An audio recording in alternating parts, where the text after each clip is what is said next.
নমস্কাৰ সকলোকে আসাম জব টক্স ইউটিউব চেনেললৈ স্বাগতম জনাইছোঁ। আজি আমি এই ভিডিঅ'টিত মেনচুৰেশ্যন অৰ্থাৎ পৰিমিতিৰ পাৰ্ট 5 আলোচনা কৰিম। ইয়াৰ পূৰ্বতে মই ইয়াৰ বাকী পাৰ্টকেইটা আলোচনা কৰিছোঁ, য'ত বৰ্গ, আয়ত আৰু ৰম্বাছৰ ইম্পৰ্টেণ্ট কুৱেশ্যনকেইটা আলোচনা কৰিছোঁ, যিবোৰ কুৱেশ্যন আসাম পুলিচ ABUBৰ কাৰণে খুবেই ইম্পৰ্টেণ্ট। চ' বন্ধু বান্ধৱীসকল, পলম নকৰাকৈ আজিৰ এই ভিডিঅ'টি আৰম্ভ কৰোঁ। আজিৰ ভিডিঅ'টিৰ প্ৰথম কুৱেশ্যনটো হ'ল, কোনো ত্ৰিভুজৰ দুটা কোণ ক্ৰমে 50 ডিগ্ৰী আৰু 70 ডিগ্ৰী হ'লে আনটো কোণৰ মান কিমান হ'ব? তো তোমালোকে জানা যে এটা ত্ৰিভুজৰ তিনিটা কোণ যদি থাকে, এই কোণকেইটাৰ যোগফল কিমান হয়? 180 ডিগ্ৰী। চ' এতিয়া চোৱা, ইয়াত কেইটা কোণ দিছে? দুটা কোণৰ মান দিয়া আছে। এটা ধৰল 50 ডিগ্ৰী আৰু কিমান দিয়া আছে? আনটো 70 ডিগ্ৰী। তো আনটো মই ধৰিলোঁ x, যিটো ওলাব দিছে এইটো x ধৰিলোঁ। এই তিনিটাৰ যোগফল কিমান কৈছোঁ? 180 ডিগ্ৰী। এটা 50 আৰু 70 যোগ কৰিলে কিমান পাম আমি? 120 ডিগ্ৰী প্লাছ x ইকুৱেল 180। এতিয়া কি কৰিম? x ইকুৱেল কি হ'ব? 180 ডিগ্ৰী মাইনাছ 120। 180 পৰা 120 গ'লে কিমান পাম? 60 ডিগ্ৰী। চ' ৰাইট এনচাৰ হ'ব অপশ্যন চি। এতিয়া নেক্সট কুৱেশ্যন নম্বৰ 2। কোনো এক সমকোণী ত্ৰিভুজৰ এটা কোণৰ মান 35 ডিগ্ৰী হ'লে নিম্নলিখিত কোনটো বিকল্পই ত্ৰিভুজটোৰ আন এটা কোণৰ মান উপস্থাপন কৰিব? কি কৈছে? এটা সমকোণী ত্ৰিভুজ বুলি কৈছে। এইটো সমকোণী ত্ৰিভুজটো আঁকি লওঁ। ত্ৰিভুজটো অলপ দেখাত ঠিক হোৱা নাই, যদিও একোনে বুজি পালে হ'ল। এটা কোণ কিমান দিয়া আছে? 35 ডিগ্ৰী। তাৰপিছত এই যিটো সমকোণী ত্ৰিভুজ ক'লে এটা কি লম্ব থাকে, তো লম্বটোৱে কিমান কোণ কৰে? সমকোণ মানে এইটো কিমান কোণ থাকে? 90 ডিগ্ৰী। তো আনটো কোণ ওলাব লাগে। চ' আগৰ নিচিনাকৈ কৰি দিলে হ'ল 35 ডিগ্ৰী প্লাছ 90 ডিগ্ৰী প্লাছ যিটো ওলাব লাগে এইটো x ধৰিলোঁ ইকুৱেল 180 ডিগ্ৰী। এতিয়া 35 আৰু 90 যোগ কৰিলে কিমান পাম আমি?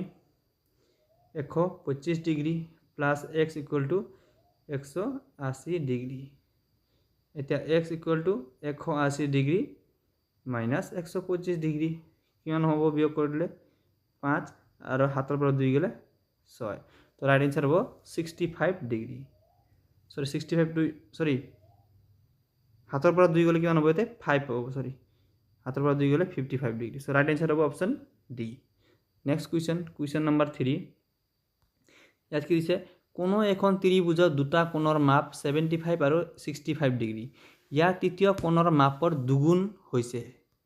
মানে কি কৈছে? তৃতীয় কোণটো ওলাব লাগিব, লগতে ওলোৱাৰ পিছত ইয়াৰ কি দুগুণ কৰি দিব লাগিব।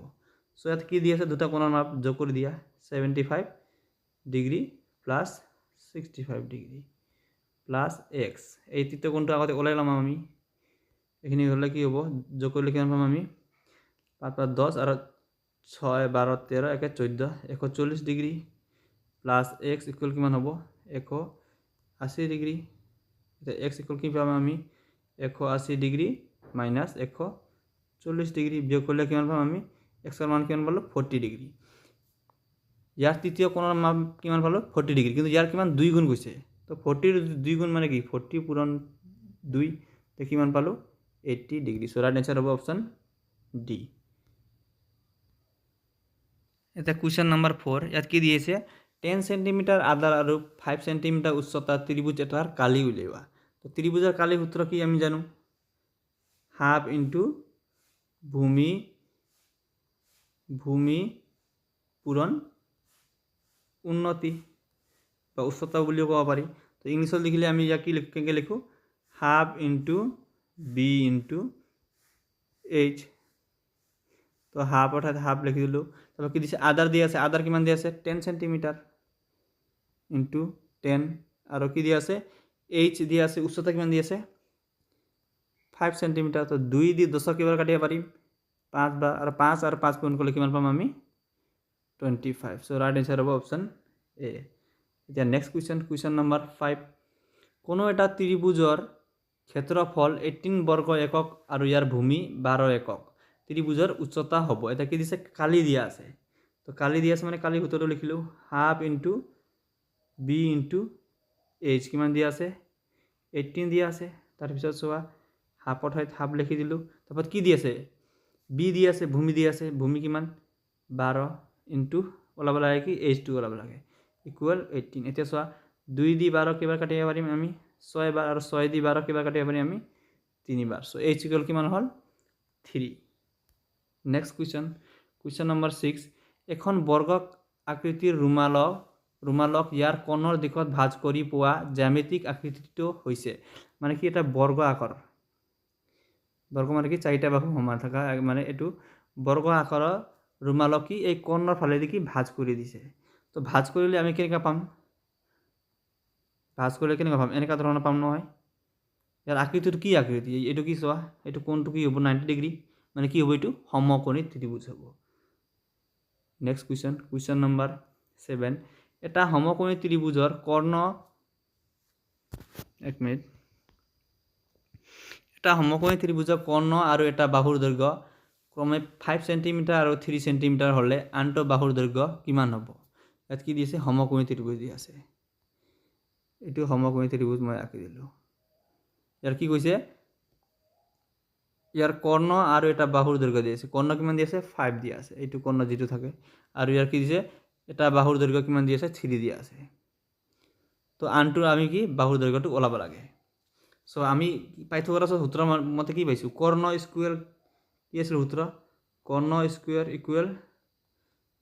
ইকুয়াল ভূমি স্কয়াৰ প্লাস লম্ব স্কয়াৰ ইয়াৰ পৰা বহাই দিলে হল এবাৰ চোৱা কৰ্ণ স্কয়াৰ মানেটো আমি বহাই দিলে হল এটা এক মিনিট এখিনি মই মুছি লও আগতে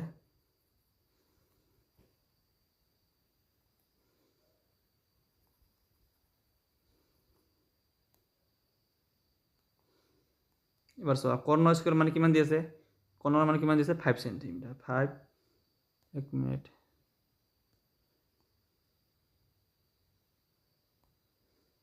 5 cm স্কয়ার ইকুয়াল যিকোনো এটা বাহু ললে হল 3 cm বুলি ললে হল প্লাস যেটো ওলাব দিছে এটো x স্কয়ার লিখি দিলো হল এটা সোয়া 5 স্কয়ার মানে কিমান 25 ইকুয়াল 3 স্কয়ার মানে 9 প্লাস x স্কয়ার এখিনি হল এটা সোয়া 25 minus 9 কৰিলে কিমান পাম সৰি এটো দিগল কৰি দিও ইকুয়াল x স্কয়াৰ এটা সোয়া তোমালোকে ইয়াৰ পৰা আমি কি পাম 25 পৰা 9 গলে কিমান পাম 16 ইকুয়াল কি হল x স্কয়ার তো x স্কয়ার যদি 16 হয় তো x কিমান হ'ব x কিমান হ'ব 4 হ'ব 4 equal x so right answer হ'ব অপশন সি নিশ্চয় বুজি পাইছা next question number 8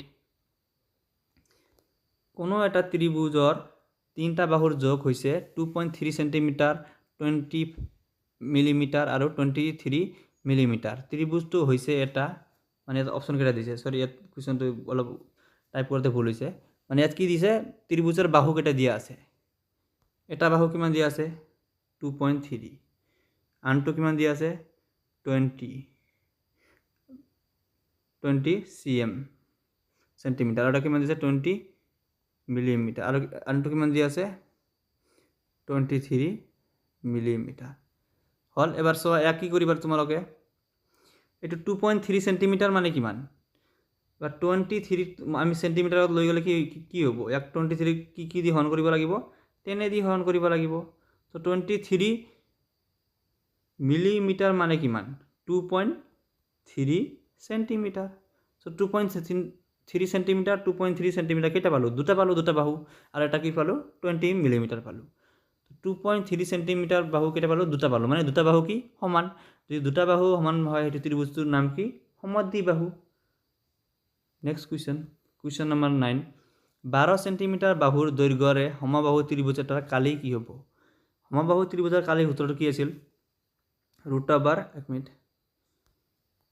√3/4 into a square মানে কি বাহু স্কয়ার এটা √3 ঠাইত √3 বহাই দিলা √3/4 বহাই দিলা এটা বাহু কিমান দি আছে 12 মানে 12 ইনটু 12 12 স্কয়ার মানে কি 12 ইনটু 12 4 দি 12 কেবাৰ কাটিব পাৰি আমি 3 বাৰ কাটিব পাৰি এবাৰ 3 পূৰণ 12 কৰলে কিমান পাম আমি 36 আৰু √3 আছে √3 সো ৰাইট आंसर হ'ব অপশন ইয়াৰ ডি নেক্সট কুৱেশ্যন আজি ভিডিওটিৰ অন্তিম কুৱেশ্যন এতে কি সোয়া এতে কি দিছে কোনো এক ত্ৰিভুজৰ বাহুৰ দৈৰ্ঘ্যৰ অনুপাত 1:3 1/2:1/3:1/4 আৰু ইয়াৰ পৰিসীমা 104 সেন্টিমিটাৰ ত্ৰিভুজটোৰ আটাইতকৈ দীঘল বাহুৰ দৈৰ্ঘ্য হৈছে ইয়াত কি দি আছে বাহুকেইটাৰ কি অনুপাত দিয়া আছে 1:2 1:3 সরি 1/4 1/2 1/3 1/4 দিয়া আছে আগতে আমি ইয়াক কি এই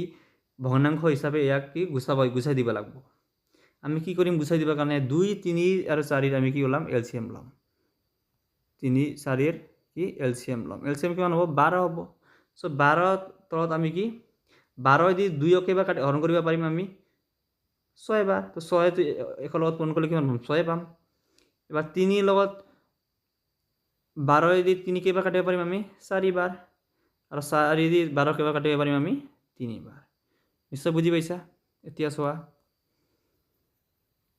ইয়াৰ ভিতৰত দীঘল বাহুটো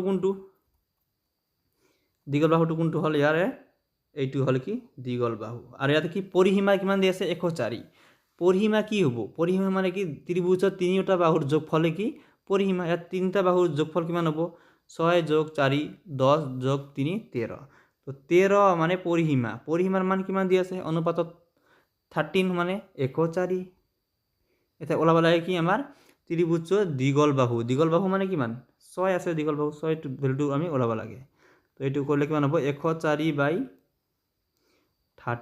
* 6 13 দি 104 কিবা কাটিব পাৰিম আমি 8 বাৰ সো 8 পূৰণ 6 কিমান হ'ব 48 সো ৰাইট आंसर হ'ব অপশন বি নিশ্চয় ভিডিওটি ভাল লাগিছে আমাৰ এই চ্যানেলত আপোনালোকে আসাম পুলিশ এবি ইউবিৰ প্ৰিভিয়াস ইয়াৰৰ কোৱেশ্যন পাব যদি আপোনালোকে চাব বিচাৰে আমাৰ চ্যানেলটি যোগেদি চাব পাৰিব সো ভিডিওটি চোৱাৰ বাবে ধন্যবাদ